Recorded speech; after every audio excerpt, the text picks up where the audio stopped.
It was May 23rd, 1982. The sun was setting over Washington, D.C., casting a warm glow over the garden of John and Joanne Mason. The air was thick with the scent of spring blooms, and the gentle sounds of the Manchester String Quartet wove through the hum of conversation. This was no ordinary gathering. This was a Victorian Garden Party, a spectacle of tradition, elegance, and Washington's ever-evolving social scene. Among the guests, two men stood across from each other, engaged in conversation, their stories woven from entirely different fabrics. Joseph Davies Tydings, 54 years old, a former U.S. Senator from Maryland, had spent his life in the corridors of power, carrying the weight of an inherited legacy. Joseph Bernard Gildenhorn, 52, a real estate tycoon and lawyer, had built his empire from the ground up, rising from the immigrant neighborhoods of Washington to reshape its skyline. Had they truly known the details of each other's stories, they would have seen something remarkable, the two great arcs of the American dream converging in this one fleeting moment. One family had come to power through bloodlines and privilege, their name tied to the grand estates and political dynasties of Maryland. The other had climbed with determination from the streets of the immigrant working class to the highest ranks of wealth and influence.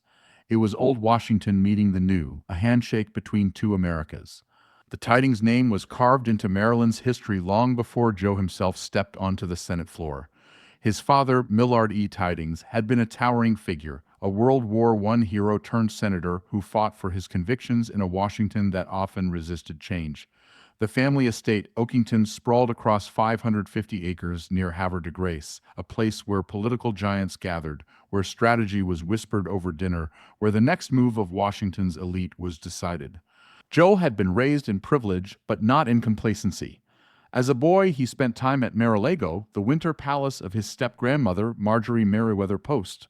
The heiress to the Post cereal fortune, she was one of the wealthiest women in America, and her influence stretched from Palm Beach to Washington's grandest salons. It was a world of grandeur, of expectation, of connections that would shape his future. But Joe chose a different path. After serving in the Army, he went to law school at the University of Maryland, not Yale or Harvard like many of his peers, and built his own career in law and politics. By the time of the Garden Party, Joe had already served his term in the Senate. At 37, he had been one of the youngest members elected, carrying the family torch. But he had refused to be a product of the old guard. He fought for civil rights, for gun control, for ideas that made him an enemy of the political establishment. And in 1970, they made him pay the price. The National Rifle Association and his political enemies ensured that he would not return for another term. But Joe had never been one to fade into the background. At 54, standing in the Mason Garden, he was still a force in Washington, still shaping its conversations. Just a few feet away, Joseph Gildenhorn represented a story that could not have been more different. He was not born into wealth, nor did he inherit power. His father arrived in the United States in 1921, a Jewish immigrant from the Russian Empire, settling in Washington's Shepherd Park neighborhood. There were no grand estates, no presidential dinners. What the Gildenhorns had was drive, the relentless ambition to turn opportunity into something tangible. Joe took that ambition and ran with it. He went to the University of Maryland, then Yale Law School. By 31, he had co-founded a law firm, but it was in real estate that he saw the future. In 1960, he joined forces with Donald Brown and Gerald Miller to create the JBG companies. From the beginning, they were visionaries. They didn't just buy buildings, they built neighborhoods. They transformed the landscape of Washington, D.C. one development at a time. At the time of the Garden Party, JBG was rapidly expanding.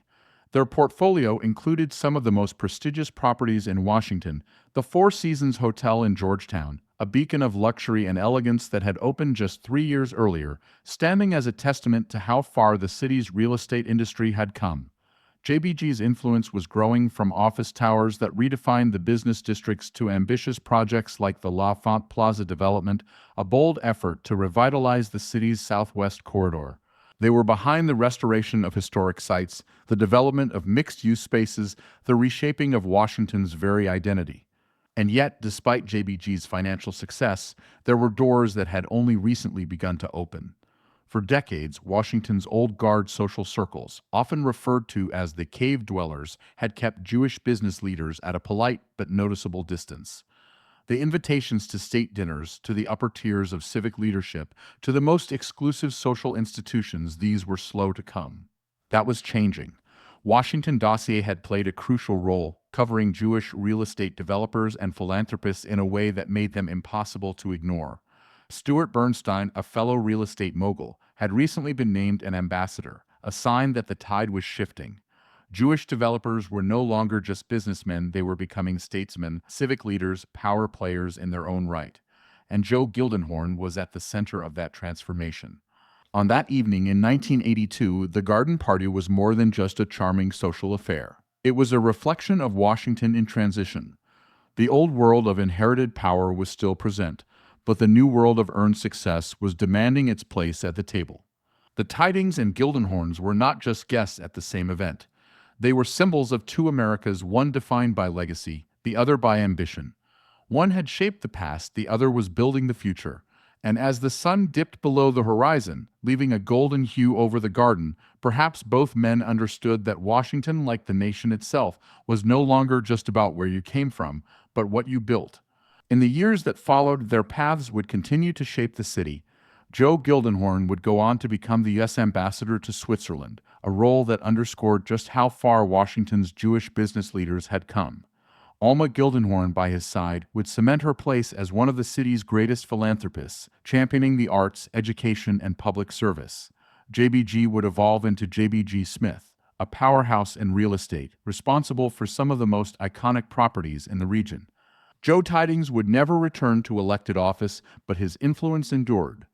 His battles for justice, his push for civil rights, his belief that power should be wielded for progress, these ideas remained long after he left the Senate floor. That night in that garden, the American dream had taken two very different forms. And yet, in the end, weren't they really the same? Two men, two families, bound not by where they came from, but by what they built.